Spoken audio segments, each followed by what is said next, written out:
Greetings, St. Simon and Jude family. I am coming to you from the rectory backyard.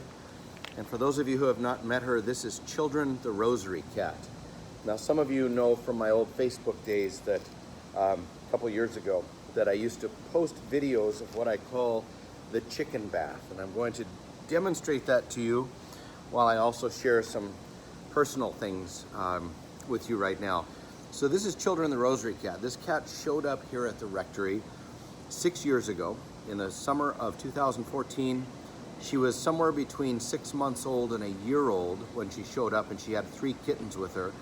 All 3 of those kittens ended up being adopted by families in our school, and we actually raised several $100s to send to Iraqi Christians at the time with the money that was raised from what we might call an auction for those cats.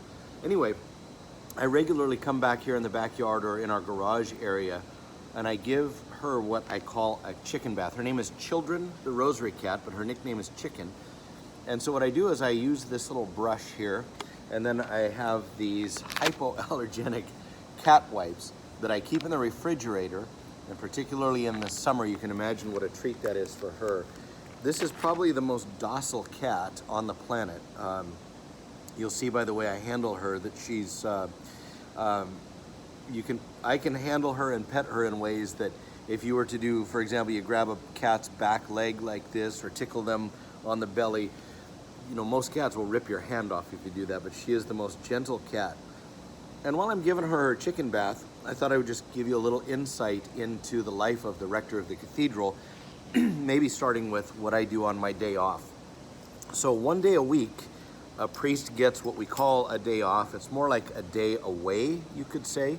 It's a day away from the hustle and bustle and the administration of the parish, staff meetings, appointments, spiritual direction, appointments with people who are coming in for confession or for some kind of spiritual prayer to help them with difficulties they're having in their life, any number of things. All of that gets put on hold typically on a normal week, 1 day per week. My day off or day away happens to be Monday, which I have found is a really great way to recharge after a very busy Sunday here at the cathedral. As you can see, Chicken's probably a little more agitated than normal because when I video her doing this, I never talk. So it's always in silence. I think she's sort of a monk cat or a nun cat. She prefers silence when she does this. So I'm noticing she's a little bit more agitated than normal. But still you can see she's really gentle and docile and just a great little cat. Anyway, what I typically do on my day off or my day away is I get up in the morning. I always have a cup of coffee first thing in the morning while I'm doing my spiritual reading. So that might be anywhere from, say, 4:30 to 5:30 in the morning. I typically get up, even on my day off. When I try to sleep in, I'm lucky if I can sleep in till 6. I just am naturally a morning person. So what I do is as long as it takes me to drink a cup of coffee, I do spiritual reading, reading of the saints, maybe journals from my past retreats, things like that, just to kind of get my mind and heart attuned to the Lord speaking to me. And then, again, this is an ideal day off. Then I will hop in my car and drive out to what I call my secret rosary place out in the West Valley. And it's a place that has 2 man-made lakes, and it takes about 45 minutes to walk around those lakes, and I can pray 3 or 4 rosaries.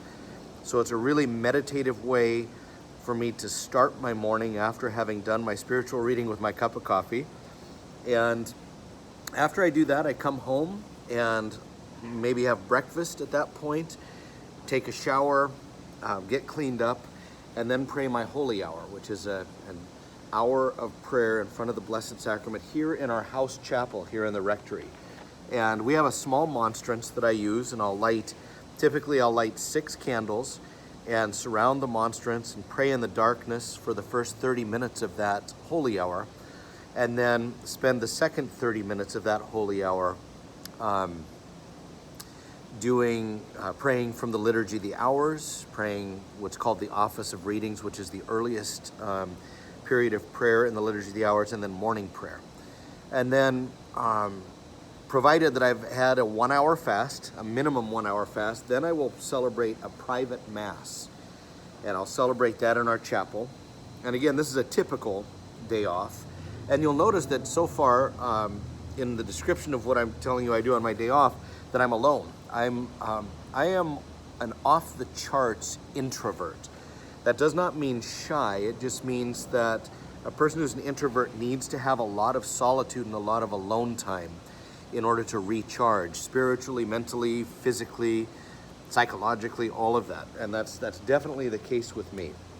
And so I feel really blessed that I'm an introvert, because it's not time alone, strictly alone, it's time of solitude with Jesus. So all of the stuff that I've described that I do at that point is focused on my relationship with Jesus, and of course the Father and the Holy Spirit as an extension of that. Because anytime we are in communion with one of the persons of the Trinity, we are automatically in communion with them all, because we have one God and three persons. So it's really a great way to spend the first, we could say, the first half or so of my day away from the office duties in a real spiritual focus. The rest of the day I might spend part of it doing errands that I have to catch up on, going to the grocery store, going to get my car worked on or whatever, anything like that. And then I usually have dinner with either my brother, who lives out in the East Valley, or with a priest or somebody else. But most of the time I have dinner with my brother. Other times it might be with a family, a parish family, or a family from one of my previous parishes, or a brother priest. So that's kind of a snapshot of what I do on my day off. It would be very hard for me to try to give you a picture of what my week, a typical week would be, because they vary so much. I do spend a great deal of time in the confessional on Thursdays. I'm in there from 10 a.m. to 3 p.m. every Thursday that I'm in town, and I don't have a funeral or something else that comes and preempts part of that.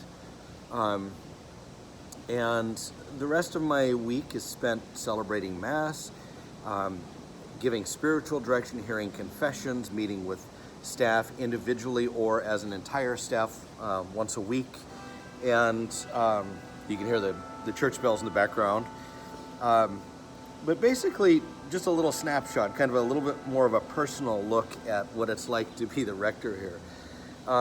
Normally, as I said at the beginning of this video, I normally don't talk during these videos, and I think Children, the cat here, she's a little bit agitated because she's not used to having any conversation when I'm giving her her chicken bath. But nevertheless, you can see how much she enjoys it, and she's actually in seventh heaven right now. Brushing her after she's been wiped with the refrigerated wipes is her favorite part of this. She just really enjoys it. And then her collar goes back on. By the way, you can see her nickname, if you can see that on there, is Chicken. Oh, I just scared her by saying chicken too loud. And put her collar back on, give her a blessing, and send her on her way. So make sure the collar's straight, give her a blessing, and then sometimes she stays, sometimes she leaves right afterwards. I'm not holding her here. She's in the backyard. There's a lot of birds and a lot of activity back here, so being a cat, she's curious, as you just saw. But anyway, it was great to be able to share a chicken bath, giving the chicken bath on video for you and giving you a little bit of a deeper personal look into my life here as the rector of the cathedral. I feel utterly blessed to be the rector of the cathedral here. I'm in my 10th year, actually in my 11th year. I completed 10 years on June 1st of this year, and it has been a tremendous blessing in my priesthood to be here, and God always sends me a cat. So anyway, it's been good sharing this little personal insight with you, and enjoy the rest of the day.